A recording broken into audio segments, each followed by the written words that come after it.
well, my voice is still a little bit messed up, but I have something to do today that I've been wanting to do for a dang while. So I'm gonna do that. You guys will see soon what it is. It has to do with this damn thing. We'll see how this goes. I'm very, very, very skeptical, but I think it'll work.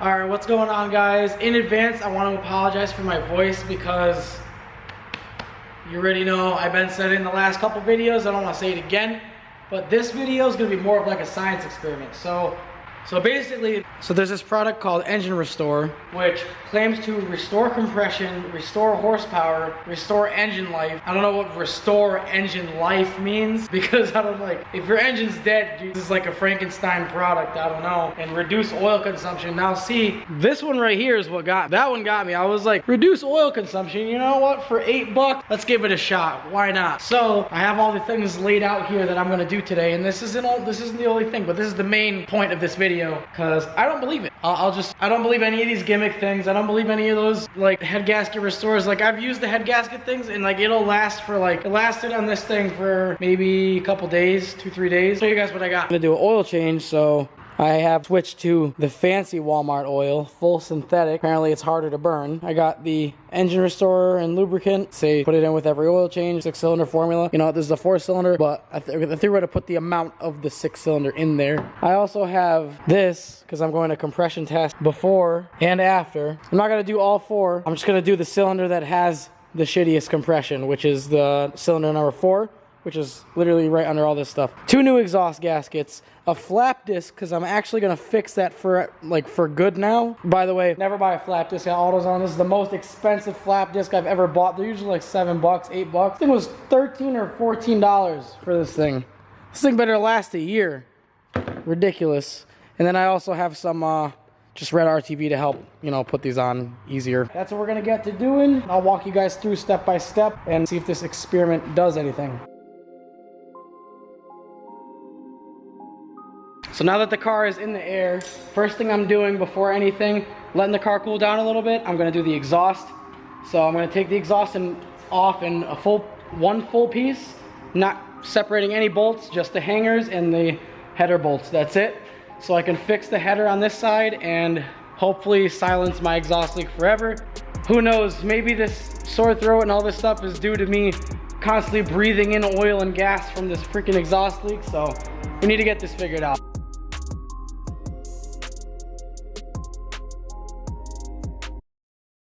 So for those of you asking how my $60 full exhaust is holding up, she's still an exhaust, I'll tell you that.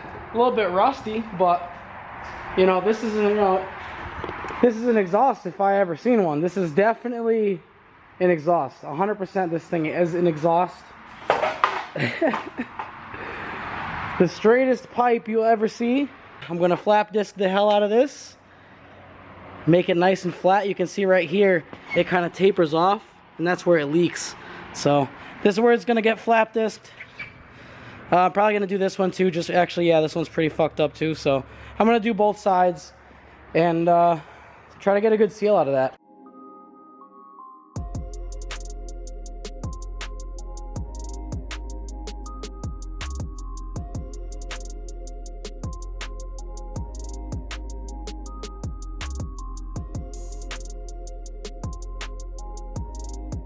So as you guys saw, so what had happened was basically the edge wore down on these. So I took down the center, the whole center, to match the sides and then ground it even. With both sides, same thing. Both of them are looking pretty damn good. We'll see how this goes. And time to throw these back in the car. But before I throw it back in the car, I'm actually gonna clean off the mating surface. So basically the heads, I'm gonna just wipe them down because they're obviously flat. They're not, you know, that's not gonna get corroded. The rusty metal will, the heads won't. But I'm gonna wipe them down just, you know, because you should. And yeah, put this exhaust back on here, and now there should absolutely be no more damn leaks. Besides maybe the flex pipe, because I'm rubbing through it a little bit, but that's okay. As long as there's not, as long as my car don't sound like a helicopter, I'll be okay. Well, I went and skipped around a little bit. Wasn't gonna show, you know, every single step, but figured I'd show most of it. I got the exhaust back up and that O2 sensor plugged back in. Got to plug the other O2 sensor back in. I got to bolt up the exhaust manifold. And then after that, I'm going to pull the ECU fuse or the ECU relay, whatever it is. I'm going to compression test this one cylinder right here. Wait for everything to dry. While I'm doing that, I'm going to change the oil. I'm going to add the main subject of this video and recompression test it after it runs for about 30 minutes and see what happens. Well, if anyone cares, these are the gaskets I reused about probably 6 times. This is actually 2 of them, 2 gaskets glued together, and this is 1. So this one was on like the worst side and this one was on like the side. But regardless, you can tell they both leaked horrendously, and it's time to trash these bad boys. Fuck that shit, cuz. If anyone has any insight as to what this buildup is, let me know. I think it's oil. I really don't think it could be head gasket because my coolant is dead clean and my oil is also just black. It's not milk or anything, but it's just this weird like plaque buildup. It's only this cylinder that gets it, so I'm thinking it's confirming that I need a valve seal pretty damn bad, but we'll see what this stuff does regardless. Now clearly I don't have another person to sit here and hold the camera and do the compression test, blah blah blah, all that stuff. So I'm just gonna set up this on the tripod and just point it at the gauge and see what happens.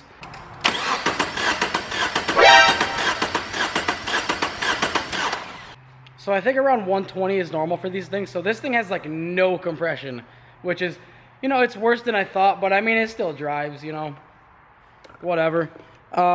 This is really confirming the fact that like a valve seat is like completely shot in this thing, but I still think it'll be fun to see what exactly this stuff does. So remember that number. It's like 40. It's probably 40 even, something like that. So 40, if I got 40 PSI in cylinder 4, so one would, you know, that makes it misfire until it gets up in the RPMs and builds compression, then it doesn't misfire. But Dookie cylinder, anyone got an EJ22 full engine, maybe 5-speed swap? Let me know in the comments, especially if you're, you know, CT, Mass, New York, something like that. I'd be willing to swap this thing, why not? The engines are always super cheap, transmissions are cheap. I think it'd be cool, have a standard daily.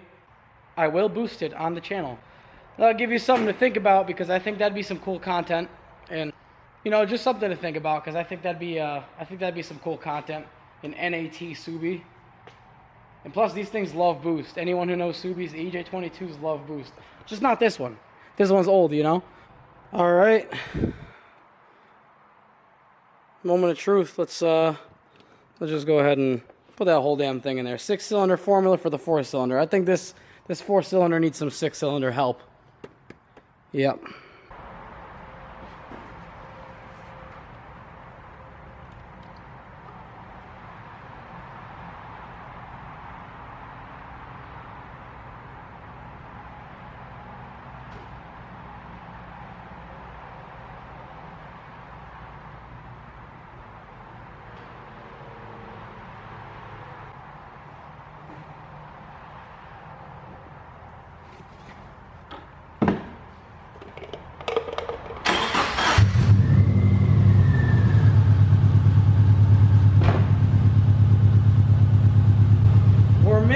No more exhaust leaks up here. I do, however, have a small one at the flex pipe. That's fine, as long as it's not right there. Also, she seems to be misfiring a little bit, if you can see the shaking. But we'll let it run for a little bit, and we'll see what happens.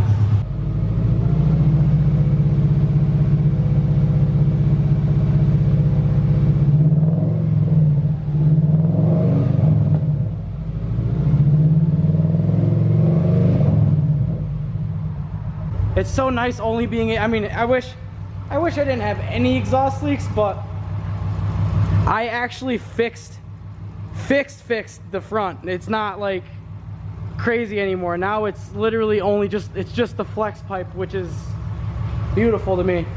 Seems to be running a little bit smoother. It's still Still shaking a little bit. Still probably misfiring. All right, guys, moment of truth here. Drum roll.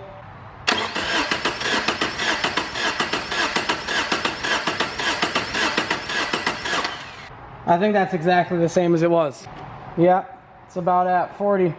So 25, 30, 35, 40, 45, 50. Yeah, so it's still at exactly 40. Product junk. So, although the car burns less oil now, I think that's more due to the oil that I put in it rather than old, thin, conventional. Now it has new synthetic. So it smokes less, it leaks exhaust less, but that's due to me. So let's talk about engine restore lubricant. Restores compression, restores horsepower, restore engine life, reduce oil consumption. I can't give you an oil consumption thing because I don't know, but it did it a lot. If it does it a little bit less, you know, I'll give it some credit. But as for the main thing, like the first thing that it claims, restores compression, I'm gonna have to say that it's been mint busted, you know? This is shot. Don't buy this stuff. Would not recommend. If you are a representative from this company and you'd like to prove me wrong, I'd love for you to come out and show me how to properly use this, because the instructions in the back, it literally says shake well before using, add restore to engine oil, use restore at every oil change. It has 3 directions. I did an oil change and I added it and I shook it. So I don't know, guys. You guys be the judge. If any of you guys try this, make a video of it, and I mean, if it works, let me know. Maybe, like I said, this is a super extreme case. This might work. I'd like to try this on, obviously not my Z, it's brand new, rebuilt. Like, it's not gonna, there's no compression to restore, but something that's a little aged. I don't know. Give me your input on this if you guys have tried this, and if you guys would personally recommend this, because as far as I'm concerned, you know, this is like $8. That's a whole meal at Taco Bell, you know, guys. That is a whole #1 meal at Chick-fil-A that I wasted on this oil. I'm gonna reassemble all this stuff. I'm gonna get to editing. I'm gonna chill out. No one's here, so this is just my domain at the moment. I got the Wi-Fi, so I'm just gonna probably just chill, edit, watch some YouTube videos, and yeah. So, anyways, subscribe if you haven't. Thank you for watching. Let me know if you want to see more videos like myth busting stuff and trying out those weird gimmick products so you guys don't have to. And I will see you guys in the next video. Peace out, and thank you for watching.